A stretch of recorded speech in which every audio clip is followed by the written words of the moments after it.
जीतने के सपने दिखाकर लूटने का सबसे कानूनी तरीका क्या हो सकता है? यह वाक्य सुनकर आपको बहुत ही अजीब लग रहा होगा कि जीतने के सपने दिखाकर लूटना, और वो भी कानूनी रूप से, ये कैसे पॉसिबल है? जी हाँ, ये होता है ऑनलाइन गेमिंग के माध्यम से। आप सभी ने देखा होगा, आपके आसपास आस पड़ोस में देखा होगा, कुछ बेरोजगार युवा अचानक से अमीर बनने के लालच में या करोड़पति बनने के लालच में अपनी पूरी संपत्ति गंवा देते हैं इस ऑनलाइन गेमिंग के चक्कर में। इन्हें एक बार जीतने के सपने दिखाए जाते हैं तथा पूरा परिवार उनका तहस नहस हो जाता है और कर्ज तले डूब जाता है। डूबे भी क्यों ना, क्योंकि सरकार इस तरह की घटनाएं बढ़ने के बावजूद भी इसे रोकती नहीं है और बड़े बड़े हमारे स्टार्स इसका प्रमोशन करते हैं। क्या इसलिए कि जनता इस तरह कर्ज की आग में दबती रहे और कर्ज में डूबती रहे और लाखों घर बर्बाद होते रहे? क्या यही चाहती है सरकारें? क्या यही चाहते हैं हमारे बड़े बड़े स्टार्स? क्या सरकार को इससे हो रहा है बेनिफिट? आज इस वीडियो के माध्यम से हम जानेंगे। वो डर है, मैं भी डर। आप स्वीकार कर रहे हैं कि सब मेरे कारण ये सब मेरे कारण हुआ है। कहेगा हमको कि भाई पैसा गया तो जिंदा मत रह, मर जा।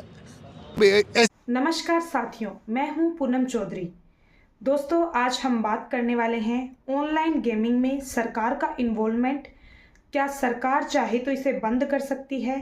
क्या है इसका लॉ? इसके बारे में आज हम जानेंगे। क्या सरकार को हो रहा है सबसे बड़ा प्रॉफिट, इसलिए सरकार एक आम जन को भी कर्ज की आग में झोंक रही है? जी हाँ, ऑनलाइन गेमिंग जहां खिलाड़ी पैसा लगाते हैं, गेमिंग कंपनियां मुनाफा कमाती है और सरकार तो इस खेल का असली जीतने वाली बन जाती है। जी हाँ, अंततः इसमें कंपनियों के साथ साथ सरकार सबसे बड़ी जीतने वाली बन जाती है। खेल की असली बाजी सरकार के हाथ में है, यानी सरकार चाहे तो इसे बंद भी कर सकती है, क्योंकि अनेकों युवा कर्ज के तले इस तरह के प्रलोभन में आकर कर्ज में डूब जाते हैं, क्योंकि बड़े बड़े स्टार्स इसका प्रमोशन करते हैं और लोगों को मोटिवेट करते हैं इस तरह का पैसा लगाने में। हमारी नासमझ जनता इसकी कर्ज की आग में डूबती जाती है। आइए इस पूरे गेम को समझते हैं। मान लीजिए किसी ने ऑनलाइन गेम में 100 रुपए डाले, खेल शुरू हुआ, दिल की धड़कनें तेज हुई और सरकार की जेब में सीधे 28 रुपए चले गए।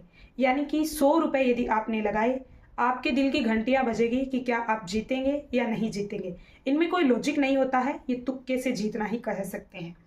इसमें 28 रुपए डायरेक्ट सरकार के खाते में जाते हैं, जीएसटी, क्योंकि ऑनलाइन गेमिंग पर 28% जीएसटी सरकार लेती है। यानी कि अब पीछे बचे आपके 72 रुपए। इसमें से जो गेमिंग कंपनी है वो भी अपना शुल्क काटेगी, यानी कि कुछ हिस्सा गेमिंग कंपनी अपने शुल्क के रूप में लेगी। आखिर जुए के अड्डे किराए पर ही तो चलते हैं। अब आपके हाथ में 60 से 65 रुपए बचेंगे। उसके बाद में अगर तुक्के से आपने जीत भी लिया तो फिर से सरकार टीडीएस काटेगी, यानी कि ऑनलाइन जो भी आप पैसे जीतते हैं, विनर को 30% जीतने वाली रकम का टीडीएस देना पड़ता है। तो आपने 100 रुपये लगाए, फिर भी आपके पास बचे तो 50-55 रुपये ही, और इसके अलावा 50 रुपये तो आपके डायरेक्ट कट ही गए। ये आंकड़े आपको हिला देंगे, क्योंकि सरकारें इसको रोकने में नाकाम रही है, क्योंकि सरकारें रोकना ही नहीं चाहती, क्योंकि बड़ा पैसा सरकार की जेब में डायरेक्ट जा रहा है।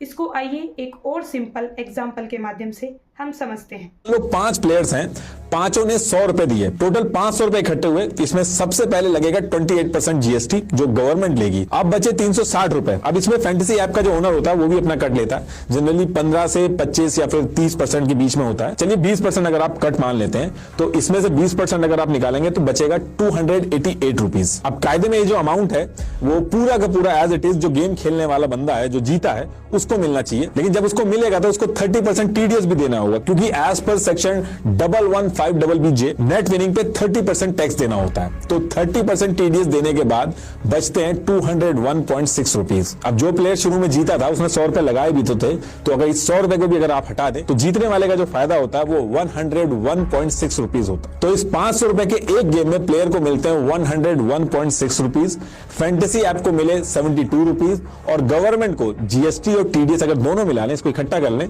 तो उसको मिले 226.4 रुपीज। सबसे मोटा फायदा होता है इसमें गवर्नमेंट को, और ये छोटा मोटा अमाउंट नहीं होता है, ये हजारों करोड़ों में जाता है। हिंदुस्तान टाइम्स की रिपोर्ट के हिसाब से इंडियन क्रिकेट टीम के हर इंटरनेशनल मैच पे लगभग 1500 करोड़ रुपए इन प्लेटफॉर्म्स पे लोग लगाते हैं, सिर्फ एक मैच पे। और डोमेस्टिक आइए अब कुछ आंकड़ों के बारे में भी जान लेते हैं। ये आंकड़े आपको अंदर तक झकझोर कर रख देंगे। शायद जो लोग इस तरह के चक्कर में फंस जाते हैं, शायद मेरी वीडियो देखने के बाद उन्हें भी कुछ समझ तो आएगा।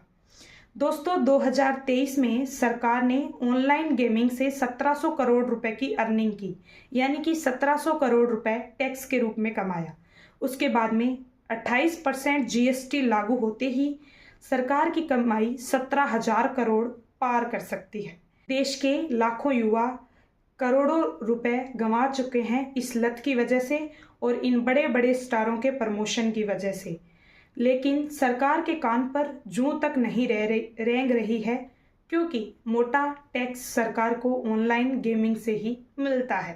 असली सवाल अब ये उठता है कि आखिरकार इतना नुकसान होने के बाद, हजारों लोगों की जान गंवाने के बाद, कर्ज में डूबने के बाद भी सरकार इसे बैन क्यों नहीं कर देती है।